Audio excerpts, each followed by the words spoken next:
La viande est l'une des denrées la plus consommée par les pèlerins du Dakar de Médina Gounass. Du début de l'événement à ce jour, des dizaines de bœufs et des centaines de petits ruminants ont été immolés selon les agents de l'élevage en service au Dakar. Par rapport aux abattages, donc depuis le début jusqu'à hier, nous avons 76 bovins abattus avec un poids de 9 tonnes 30 kilos.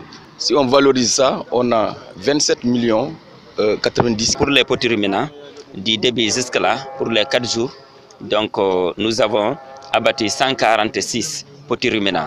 C'est dans les 146 petits ruminants, il y a 125 caprins et 21 ovins.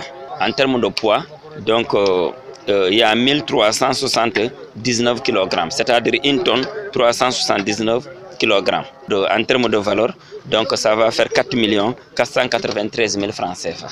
C'est pourquoi ils effectuent un contrôle strict sur la qualité de la viande. Il y a 2 étapes, c'est-à-dire c'est l'inspection ante-mortem, c'est-à-dire avant la mort de l'animal sur pied, et ensuite on fait l'inspection post-mortem, c'est-à-dire après la mort de l'animal. Maintenant, l'inspection ante-mortem consiste généralement à faire le signalement de l'animal.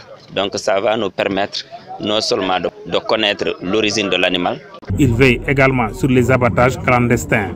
On a aussi une saisie totale d'une carcasse de 86 kg et aussi une saisie partielle de 3 fois. C'est une vache qu'on a abattue hors du Dakar. Ils ont amené la viande. Donc ça, c'est un abattage clandestin. Les foies, donc, ils avaient des problèmes d'abcès, donc qui n'est pas propre à la consommation humaine. Pour appuyer la lutte contre le vol de bétail, ces agents du service de l'élevage surveillent également le mouvement du cheptel.